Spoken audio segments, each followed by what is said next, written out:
दोस्तों नमस्कार। यूपी की 9 विधानसभा सीटों के उपचुनाव के नतीजे आज घोषित हो गए। आप सब तक ये जानकारी दिन में ही पहुंच गई है कि कहां से किस सीट से कौन जीता है। आज हम इसके पीछे की कहानी पर बात करेंगे और मुजफ्फरनगर की मीरापुर सीट पर बात करेंगे केवल इस वीडियो में। बाकी सीटों के बारे में हम दिन में एक लाइव सेशन कर चुके हैं, वो आप देख सकते हैं। इसके अलावा हम अलग से बाकी सीटों का रिव्यू भी करेंगे, लेकिन फिलहाल मुजफ्फरनगर की मीरापुर हॉट सीट पर बात करते हैं। हमारे साथ वरिष्ठ पत्रकार राजेश शर्मा जी मौजूद हैं। राजेश भाई साहब, आपका स्वागत है। धन्यवाद डॉक्टर। दोस्तों, आपको पता है मीरापुर में आरएलडी की कैंडिडेट, आरएलडी और बीजेपी की जो संयुक्त प्रत्याशी मिथिलेश पाल रही, वो 30,426 वोटों से जीत गई हैं। उनको कुल 83,852 वोट मिले। सुम्बुल राणा जो समाजवादी पार्टी की कैंडिडेट इस सीट पर रही, उनको 53,426 वोट मिले हैं। और आजाद समाज पार्टी ने यहाँ पर जबरदस्त एंट्री शुरू में की थी, हमने बार बार ये बात अपने पुराने वीडियोस में कही भी थी। उनको 22,400 वोट मिले हैं। जाहिद हसन जो यहाँ से आजाद समाज पार्टी के कैंडिडेट रहे, और बहुजन समाज पार्टी की जमानत जब्त हो गई है इस सीट पर। हमने ये अंदेशा जताया था पुराने वीडियो में भी कि बहुजन समाज पार्टी बहुत ही खतरे की स्थिति में सीट पर है। उनके प्रत्याशी शाह नजर को केवल 3,181 मत मिला है। अब ये मत किसका मिला है, इसका एनालिसिस हम बाद के वीडियोस में करेंगे कि ये मुस्लिम वोटों की हिस्सेदारी कितनी है इसमें, और इसमें दलित वोट कितना है। ओवैसी की पार्टी AIMIM, इनके प्रत्याशी अरशद राणा ने 18,867 वोट लिए हैं। खास दिलचस्प बात यह है कि जब ये चुनाव चल रहा था तो तब 18 तारीख को असदुद्दीन ओवैसी यहाँ पर थे, उनकी जनसभा थी। और इनके अलावा अखिलेश यादव की जनसभा होनी थी 16 तारीख में, अखिलेश यादव आ नहीं पाए थे, तो उस दिन वो रोड शो के लिए यहाँ पे आए। जयंत चौधरी जो आरएलडी के चीफ हैं, उन्होंने दिन भर रोड शो किया यहीं पर। चंद्रशेखर आजाद जो आजाद समाज पार्टी के नेता हैं, वो दिन भर इसी कॉन्स्टिट्यूएंसी में रहते हैं। तो राजेश भाई साहब, मैं आपसे ये जानना चाहूंगा कि ये जो जीत हुई है मिथिलेश पाल की, इसमें कौन सा फैक्टर ज्यादा प्रभावी रहा जिसकी वजह से इनकी जीत की राह आसान हो गई। और ये बड़ा डिफरेंस है मीरापुर सीट के हिसाब से। 30,000 का डिफरेंस विधानसभा चुनाव में मामूली नहीं होता। हालांकि कुंदरकी ने तो रिकॉर्ड तोड़ दिया इस बार, 1 लाख से ऊपर का डिफरेंस वहां पे है, लेकिन फिर भी मीरापुर की जीत मायने रखती है। तो आपको क्या लगता है कि इस जीत से क्या संदेश निकलता है? डॉक्टर साहब, एक तो ये है कि जो पीडीए का फार्मूला था हम्म, अखिलेश यादव जी का, वो रियल में जो फार्मूला था, उस फार्मूले में चुनाव लड़ी है आरएलडी। भाई जब वो पीडीए की बात करते हैं तो पीडीए का पूरा एकदम पूरा कॉन्सेप्ट आरएलडी के पास था। हम्म, जो प्रत्याशी है जो मिथिलेश पाल, हम्म, ये तो अति पिछड़ा है। हम्म, और इसके पास में आप देखो बीजेपी का एक बड़ा वोट बैंक इनके पास था। हाँ। हमें लगता है कि ये परीक्षा भी थी जयंत चौधरी की, जब बार बार हर चुनाव में ये कहते हैं अखिलेश यादव जी नहीं, मुझे कि लगता है राजेश भाई साहब, पीडीए नहीं था इनके पास, अल्पसंख्यक नहीं था आरएलडी के पास। मेरी फाइंडिंग ये है, मैं भी ग्राउंड पे था, कि अल्पसंख्यकों का जो मत पड़ा है, मुस्लिम वोटर जो है, अल्पसंख्यकों में यहाँ मुस्लिम वोटर ही ज्यादा है। सिख जैन ये तो यहाँ है नहीं, बहुत ना के बराबर है इस कॉन्स्टिट्यूएंसी में। तो मोस्टली मुस्लिम्स हैं। और मुस्लिम्स का जो वोट है, जो ये 50,000 से ज्यादा वोट सुम्बुल राणा को मिला है, 18,000 वोट ओवैसी को चला गया है, शाह नजर के पास भी जितना वोट है, तो वो उसमें मुस्लिम वोटों का हिस्सा है। तो मुझे हम लगता लोग है बैकवर्ड कास्ट का जो कॉम्बिनेशन है बीजेपी का, जिससे वो लगातार हर इलेक्शन में दमदारी से एंट्री मारती है, तो सारी backward caste, most backward caste, और इस इलाके में 2 बड़ी जातियां बैकवर्ड कास्ट में हैं, गुर्जर और जाट, वो बीजेपी के साथ थी। दलित और मुस्लिम नहीं था बीजेपी के साथ।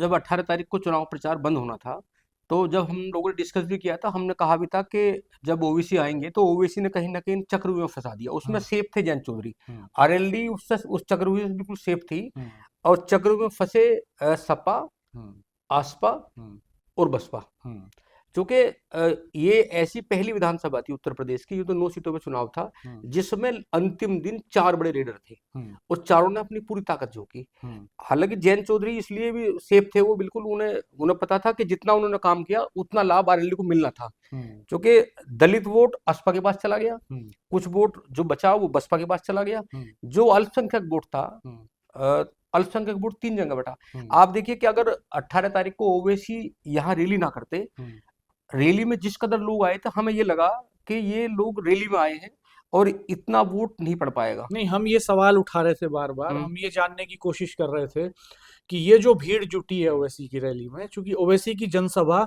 जितनी भी जनसभाएं यहाँ पे हुई उनमें तुलनात्मक रूप से सबसे ज्यादा भीड़ ओवैसी की जनसभा में थी। और उसमें 50% से ज्यादा लोगों के सिर पे जालीदार टोपी थी। बिल्कुल यानी मुस्लिम्स का नंबर ज्यादा था बिल्कुल। और यूथ ज्यादा था उसमें। तो हम ये भांपने की कोशिश कर रहे थे उस वक्त कि क्या ये जो भीड़ है ये वोट में तब्दील हो हाँ, पाएगी। दरअसल ओवैसी के पास बाकी हिंदू कास्ट का वोट तो नहीं था उनके कैंडिडेट टोटल अरशद राणा के टोटल पास। अल्पसंख्यक टोटल मुस्लिम। अल्पसंख्यक हाँ, और मुस्लिम वोट उनके पास बिल्कुल। था।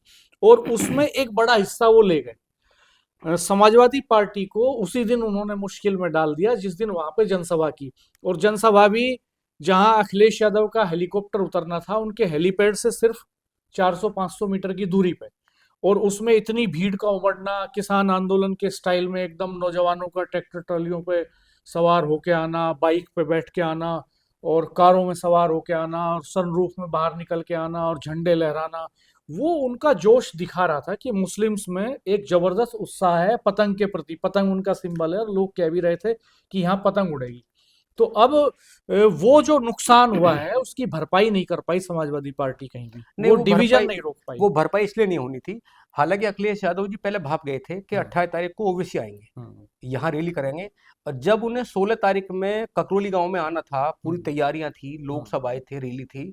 और वो हालांकि उन्होंने ये नहीं कहा किसी मत से कि मुझे सरकार ने रोक दिया या प्रशासनिक कोई बीच में आड़े आए, ऐसा कुछ नहीं कहा। कहीं ना कहीं उन्होंने ये सोचा था कि अगर आज रैली कर लेंगे और 28 तारीख को अगर ओबीसी आएंगे तो वो माहौल क्रिएट कर जाएंगे और जो उनका वोट बैंक है उसमें सेंधमारी कर जाएंगे। यानी लेकिन ओवैसी का प्रभाव कम करने के लिए अखिलेश यादव ने 18 तारीख चुनी जी जी जी। रोड शो के लिए। हाँ, लेकिन उस दिन भी वो चूक होगी अखिलेश यादव जी से। चूक ये होगी कि बड़ी रैली करने में ओवैसी कामयाब हो गए हाँ। और अखिलेश जी जिस लिए वो वहां लोग इकट्ठा थे वो एक ऐसा मैसेज नहीं दे पाए बिल्कुल भी, नहीं, क्योंकि वो मैसेज तो इसलिए नहीं दे पाए कि मौसम ने साथ नहीं दिया।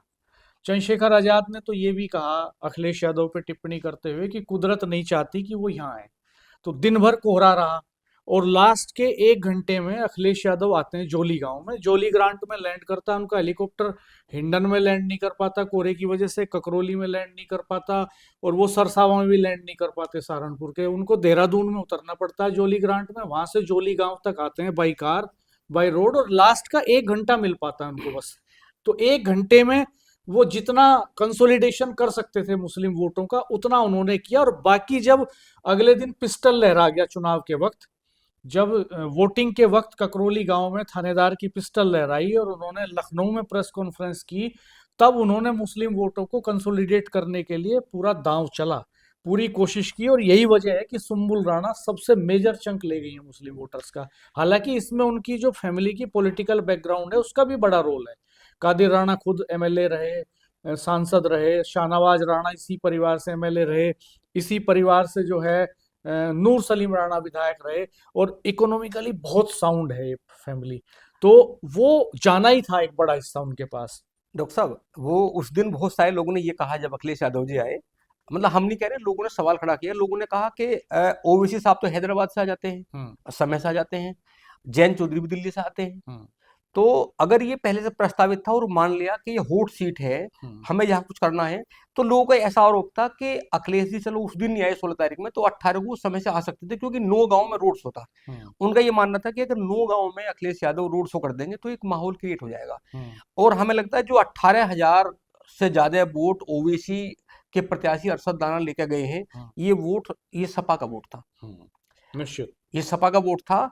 और आप देखिए कि लगातार हम लोग चंद्रशेखर आजाद पे की बात कर रहे थे, चंद्रशेखर आजाद ने तो बहुत मजबूत एंट्री हाँ ली। आप देखिए कि वो दलितों के मीरापुर कॉन्स्टिट्यूएंसी में सबसे बड़े नेता के तौर पे उभरे, मेजर चंक उन्होंने ले लिया और बीएसपी के कैंडिडेट को इस लेवल पे समेट दिया कि उनको 3,000 समथिंग वोट मिलते हैं और 3,181 3,181 वोटों पे सिमट गए हाँ। वो, और उसमें उनकी बिरादरी का भी कुछ वोट होगा 1,500। अगर ये मान भी ले कि सारा दलित वोटर है ये, तो तब भी चंद्रशेखर आजाद दलितों के बड़े नेता के तौर पे मीरापुर तो में राणा उभरे। जी, वो तो जैसे ही अखिलेश यादव जी लखनऊ में प्रेस कॉन्फ्रेंस करते हैं, वो पिस्टल वाला मामला आता है, हाँ तो पिस्टल वाले मामले ने फिर उसके बाद में जो घटना हुई वो फिर एकजुटता ला दी। हाँ, फिर वो, सुम्बुल राणा को जो इतनी वोट मिली है वो कहीं ना कहीं पिस्टल के बाद में जो हाँ एकजुटता आई है ना, वही, अगर वो ना होता तो लगातार हमें लग रहा है कि चंद्रशेखर आजाद तो अल्पसंख्यक मुस्लिम वोटों में नहीं सेंधमारी ये बड़ी करते ये हैं। लड़ाई अगर बदल जाती बाई हम्म, चांस, अगर जिस तरह से अखिलेश यादव और ओवैसी की एंट्री के पहले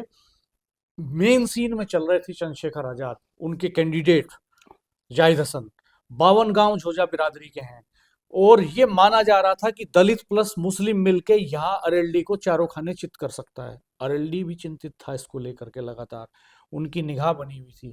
लेकिन जैसे ही ओवैसी की एंट्री होती है और फिर अखिलेश यादव ताकत लगाते हैं, तो पूरा खेल पलट जाता है। दरअसल थोड़ा सा फ्लैशबैक में जाना जरूरी है राजेश भाई साहब।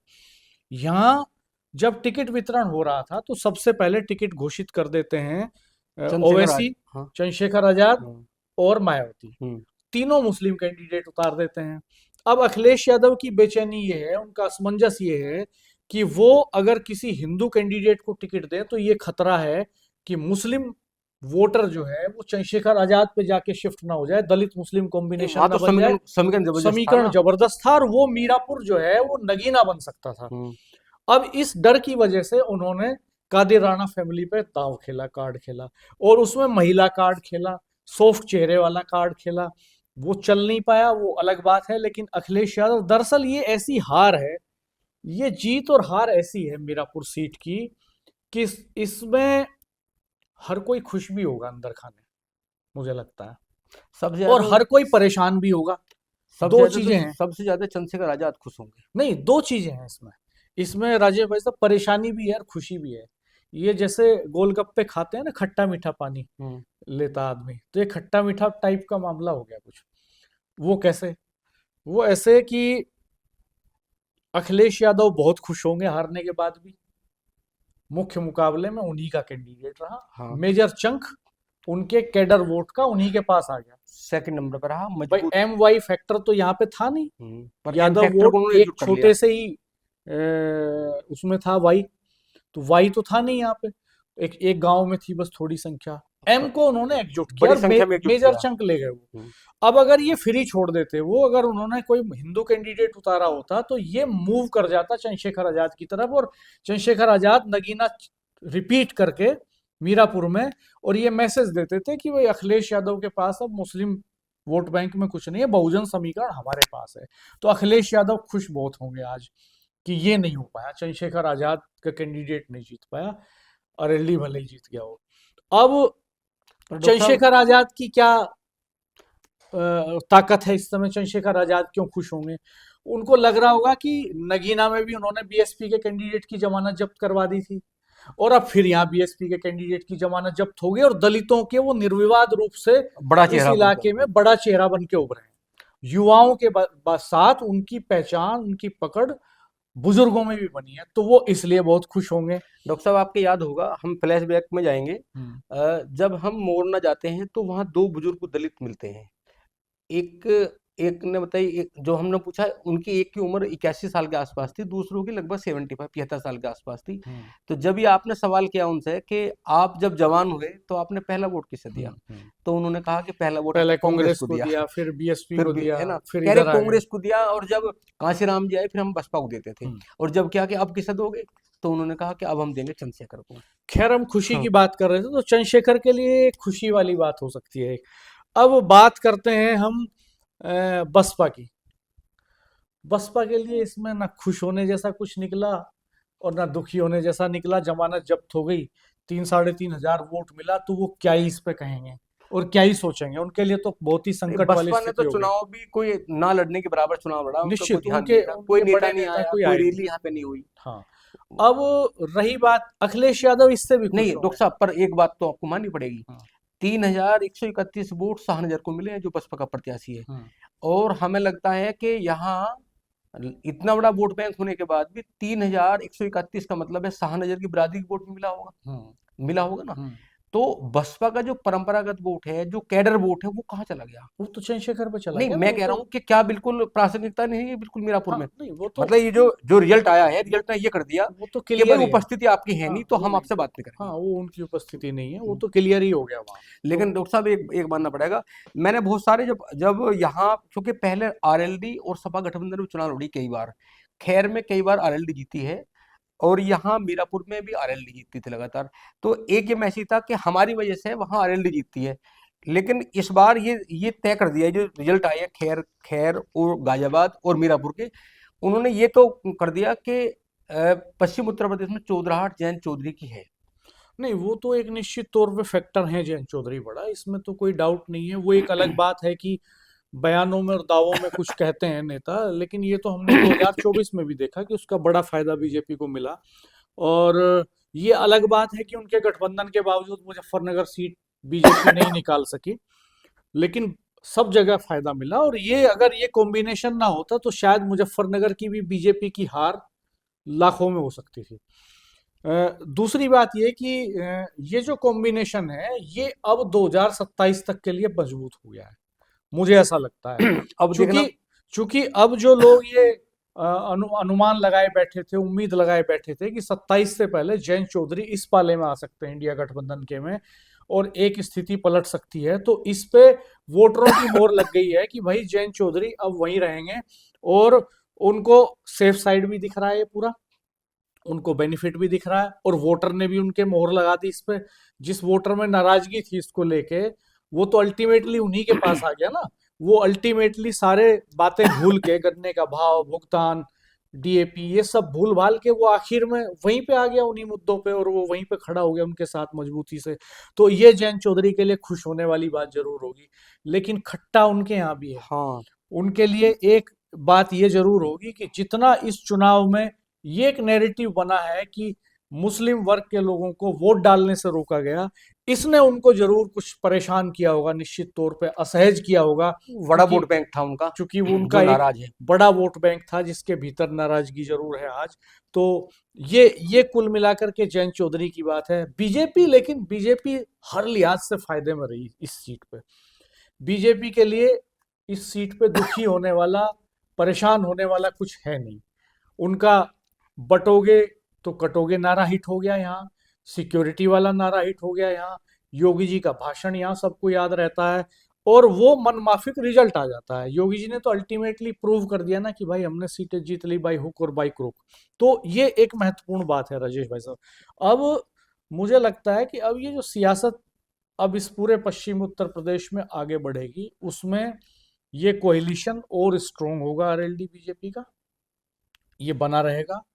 और बड़ी मुश्किल ये है अब समाजवादी पार्टी के सामने कि वो बीएसपी से हाथ मिलाए या चंद्रशेखर से हाथ मिलाए, क्योंकि अब पश्चिम में बिना किसी से हाथ मिलाए बात बनने वाली है नहीं समाजवादी पार्टी की। एक कॉम्बिनेशन तो आपको बनाना पड़ेगा ना, क्योंकि खाली मुस्लिम वोट बैंक वो विनिंग सिचुएशन में जब रामपुर और कुंदरकी में नहीं बचा, डॉक्टर साहब, आप बताइए ना। तो मोहर की मैं ये बात करता हूँ कि जिस कुंदरकी को भाजपा 1993 के बाद जीत नहीं पाई, और आज जो रिजल्ट आए हैं, तो कुंदरकी ऐतिहासिक मतों से जीत हुई है। जब हम खैर की बात करते हैं, खैर में भी ऐतिहासिक जीत हुई है रालोद बीजेपी प्रत्याशी की। जब गाजियाबाद की बात करते हैं, तो गाजियाबाद में इतना कम मतदान होने के बाद भी ऐतिहासिक जीत हुई है। तो इसने ये मोहर लगा दी कि अगर आरएलडी प्रमुख के साथ यहाँ गठबंधन है आरएलडी के साथ में, तो ये तो मैसेज दे दिया 2027 के लिए कि ये अगर ये दोनों दल साथ रहेंगे तो यहाँ बहुत मजबूत स्थिति है। जो आपने कहा कि अखिलेश यादव को यहाँ मुस्लिमों के अलावा उनके पास कौन सा ऑप्शन है जो 2027 में इस भूमि पर आके अपना कुछ करिश्मा कर सके। तो इसके लिए तो अब इसके लिए है कि बसपा से तो हाथ नहीं मिला सकते, हालांकि पहले मिलाया भी है, पहले बुआ भतीजे का भी एक गठबंधन रहा है। हाँ, ये है कि अगर चंद्रशेखर एक या, विकल्प चुनना पड़ेगा अखिलेश यादव जी को, या तो बसपा या चंद्रशेखर। पर खतरा तो उन्हें उनसे भी है। भाई नगीना में जब जब लोकसभा का चुनाव होता है, तो चंद्रशेखर को उन्होंने पहले आश्वासन दिया कि भाई आप हमारे गठबंधन में शामिल रहेंगे।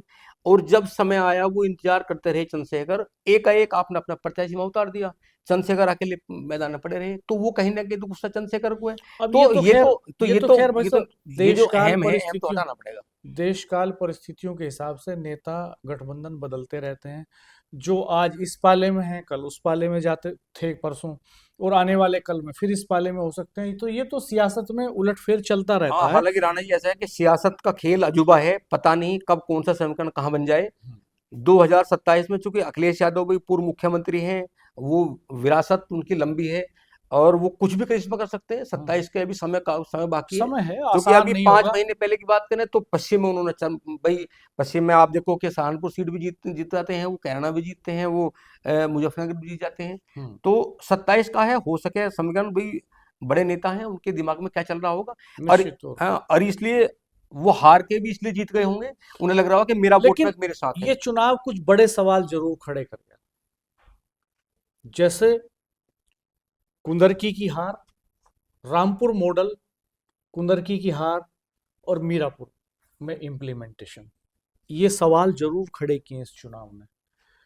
ककरौली की घटना मामूली घटना नहीं है, जोली की सीकरी और घटना। जोली की घटनाएं मामूली घटनाएं नहीं है। अगर इनमें सत्यता है, ये तो बाकी वोटिंग टर्नआउट रिपोर्ट आई उससे कुछ आभास हुआ।